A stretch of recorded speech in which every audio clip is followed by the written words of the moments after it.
Apa sih ciri-cirinya lowongan yang palsu sama yang asli itu? Supaya kalian tidak tertipu seperti aku. Halo, kembali lagi di channelku. Kali ini aku mau berbagi sama kalian nih pengalaman aku dalam mencari pekerjaan. Ada pengalaman menarik yang bisa aku ceritakan ke kalian, yaitu tentang lowongan pekerjaan palsu. Jadi dulu 2013 habis lulus kuliah gitu ya, pasti orang-orang berpikirannya kan pengen cepat kerja, pengen cepat dapat uang supaya nggak nganggur gitu ya. Nah akhirnya aku ngisi biodata di salah satu situs pencari lowongan kerja. Kalau nggak salah itu ada dulu namanya Jobstreet, JobsDB, pokoknya tentang lowongan itulah. Nah, suatu hari aku dapat email dari salah satu perusahaan. Aku sebut aja perusahaannya ya, karena ini kan sebagai pembelajaran. Aku dapat email dari Antam gitu, Antam Mineral. Isinya ada, kalau nggak salah ada 3 lembar surat. Isinya itu yang pertama ucapan selamat Anda berhak mengikuti ujian masuk seleksi PT Antam gitu. Terus di situ ada capnya, ada cap tempelnya asli gitu ya. Jadi belum begitu mencurigakan. Terus yang kedua, di lembar keduanya ada runtutan atau jadwal yang harus diikuti selama 3 hari tes. Hari pertama ada aktivitasnya apa saja. Terus di hari ketiga itu ada penandatanganan kontrak gitu ya. Seolah-olah di situ kita sudah pasti keterima. Terus di lembar berikutnya, di lembar ketiga itu ada proses pembayaran biaya akomodasi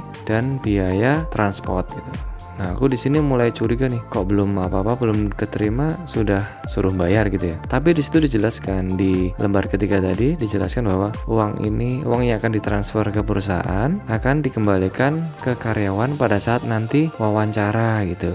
Jadi dalihnya si perusahaan sudah bekerja sama dengan agen travel yang mereka percayai, sehingga kita harus beli lewat agen tersebut. Nah, ketika itu aku mikir juga nih, apa benar ini asli gitu kan. Akhirnya aku nanya ke teman-teman, kira-kira ini asli nggak ya aku dapat panggilan kayak gini. Nah mereka banyak yang bilang, oh itu kayaknya palsu deh, penipuan, soalnya kok disuruh transfer uang duluan gitu kan. Tapi aku nggak langsung percaya sama mereka, jangan-jangan mereka kan iri ataupun sirik gitu kan. Jadi aku nggak langsung percaya. Terus kemudian aku menghubungi pihak Antamnya langsung pada saat itu lewat Twitter resminya mereka. Kayak gini nih percakapannya.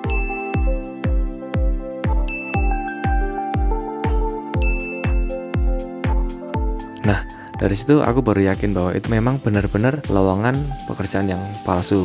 Nah, di video ini aku bakal jelasin apa sih ciri-cirinya lowongan yang palsu sama yang asli itu, supaya kalian tidak tertipu seperti aku. Ya kan ini ya, kalau dapat panggilan dari perusahaan besar itu kan pasti wah seneng banget kan, dan pasti punya ekspektasi yang tinggi gitu. Mengambil di salah satu situs internet yang aku baca, alamatnya nanti aku taruh di bawah sebagai referensi. Ciri-ciri lowongan pekerjaan yang palsu itu, yang pertama adalah dia memberikan lowongan untuk semua jurusan. Jadi supaya banyak orang yang mendaftar di situ pasti dibilangnya lowongan kerja untuk semua jurusan. Dan jabatan yang ditawarkan itu bersifat umum. Contohnya staff gitu ya. Staff itu pun belum ditulis staff bagian keuangan atau staff bagian kepersonaliaan atau staff bagian operasional gitu. Cuma ditulis staff.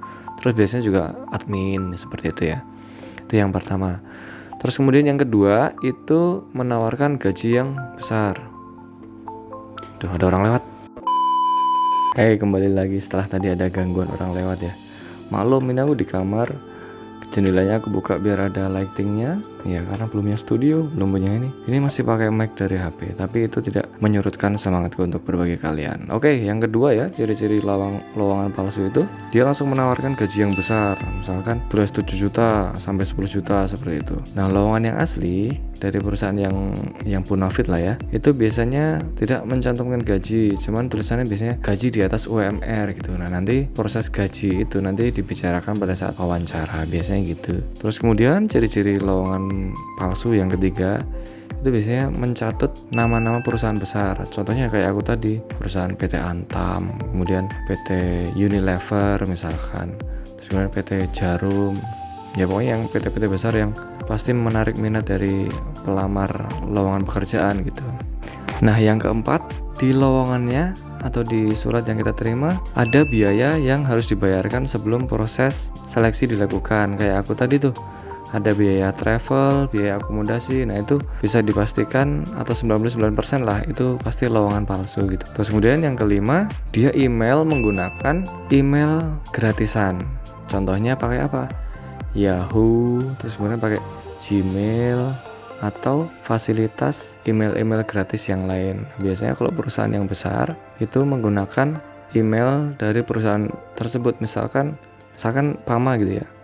Pama pasti emailnya dari terakhirnya tuh @pamapersada gitu. Misalkan Adaro juga @Adaro Energy, misalkan seperti itu. Antam juga @Antam. Nah, bagaimana caranya kita mengetahui lowongan itu asli atau palsu? Ngeceknya, tadi ciri-ciri yang palsu. Ini untuk memastikan lagi bener nggak ini asli. Yang pertama kita harus mencari jejak digital dari perusahaan tersebut. Nanti aku kasih linknya di bawah, kalian bisa ngelihat di link yang aku bagikan. Terus kemudian yang kedua itu kita bisa kontak langsung ke perusahaannya. Kalau tadi yang aku lakukan lewat Twitter, kalian bisa juga lewat situs resminya atau web resminya. Contohnya misalkan kayak tadi contohnya Pama sama Adaro, terus supaya yang lain ya Freeport misalkan ya. Freeport, di situs Freeportnya itu kan ada biasanya kontak us atau kontak kami atau hubungi kami. Nah, kita bisa nanyakan di situ apakah benar di perusahaan ini sedang ada lowongan, karena saya mendapatkan email sebagai berikut gitu, dijabarkan aja pokoknya. Nah, itu mungkin yang bisa aku sampaikan ya. Jangan sampai kita sebagai pelamar kerja yang menjadi sasaran empuk daripada para penipu itu, kita goyah lah, kita tergoda atau kita ditipu udah niatnya mau kerja dengan semangat yang tinggi, kita ternyata malah ditipu. Makanya teman-teman hati-hati kalau melihat lowongan di Facebook, misalkan yang sekarang lagi marak kan di Facebook, kemudian di media sosial, pastikan lagi perusahaan yang akan kita lamar itu bener apa enggak lowongannya. Apalagi nanti disuruh hubungin di lowongannya itu lewat WA. Nah, itu agak kurang bisa dipercaya ya. Kalau misalkan lowongan dari perusahaan besar itu biasanya pasti lewat situs resmi atau lewat, kalau misalkan untuk masyarakat lokal itu biasanya lewat CSR atau memang orang-orang yang dipercaya oleh perusahaan secara langsung di daerah itu. Gitu, mungkin itu. Semoga bermanfaat.